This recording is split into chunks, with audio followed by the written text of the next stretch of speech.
Merci, Monsieur le Président. Madame la ministre, suspension du programme Rénovation Québec, suspension du programme Région, suspension du programme d'adaptation des domiciles. Êtes-vous en phase d'austérité, Madame la ministre? Quand il y a une croissance des dépenses, il n'y a pas d'austérité. C'est-à-dire? Bien, globalement, les dépenses du gouvernement sont en croissance. Alors, je ne pense pas qu'on est dans l'austérité libérale, là, non. OK. Êtes-vous dans l'austérité en habitation? Pas du tout.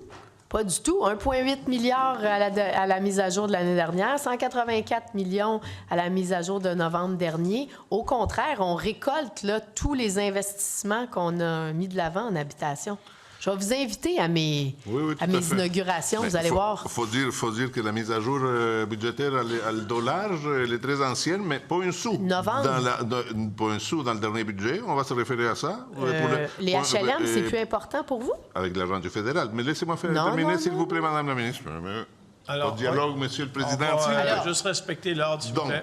Pas un sou pour de nouvelles unités dans le budget et des coupures dans 3 programmes très importants. Donc, on peut dire que si vous dites que vous n'êtes pas en période d'austérité du gouvernement, mais vous êtes en période d'austérité en habitation, ça, c'est certain. Laissez-moi vous lire, parce que ça m'a fait beaucoup de plaisir quand j'ai lu ça, Madame la ministre. Sur X, le 4 avril dernier, vous vous en rappelez? Plusieurs citoyens et partenaires des municipalités ont été déçus cette semaine d'apprendre que les programmes Réno-Région de la Société d'habitation de Québec n'étaient pas reconduits dans les plus récents budgets. Sachez que je suis sensible aux effets de la fin du programme et que mon intention est de régler cette situation rapidement. Quel ministre plus agile? Vous venez de nous informer que ça va être réglé d'ici l'été, je crois avoir compris. C'est l'objectif. Très bien. C'est l'objectif, Monsieur le Président. Donc, très bien. Pourquoi n'avoir manifesté pas autant de générosité envers les programmes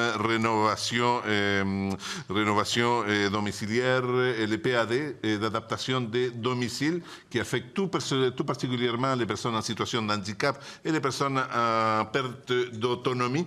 Pourquoi ne pas avoir révisé votre décision concernant la coupure dans ce programme-là? Bien, écoutez, le PAD, le programme d'adaptation de domicile, là, on a eu 38 millions. C'est important, là. C'est important qu'il y ait de l'argent. Il y avait beaucoup de demandes auxquelles on n'avait pas pu répondre. Les gens on a quand même laissé les gens déposer au programme. Puis avec les sommes de 38 millions, on va pouvoir répondre à ces demandes-là. Et s'il y a d'autres demandes, on fera les demandes budgétaires en conséquence à la mise à jour. Ou les gens les plus vulnérables, là, puis pour qui c'est le plus compliqué dans la vie, là, vous le savez comme moi, là, il faut s'en occuper. Puis jusqu'à maintenant, j'ai livré.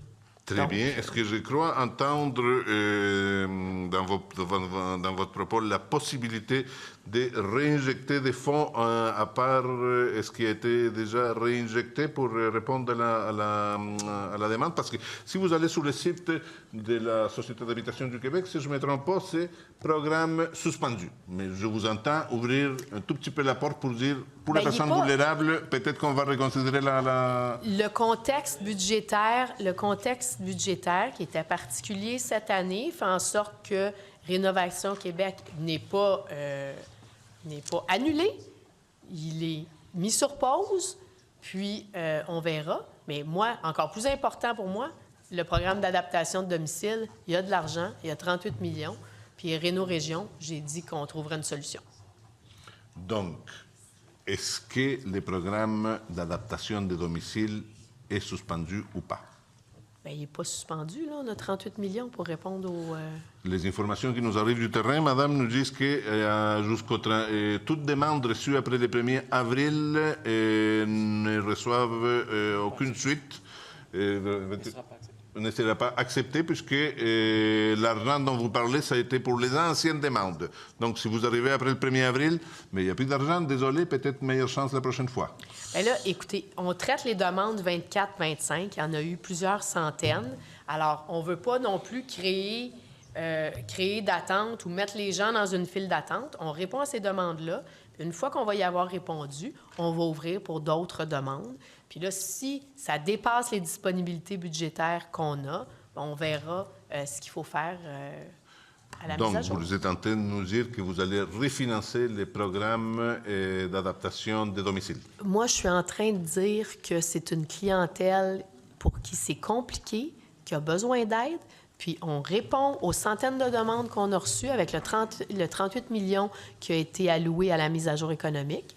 Puis, si on a d'autres demandes ou d'autres besoins budgétaires, d'autres demandes budgétaires à faire, après ça, on les fera.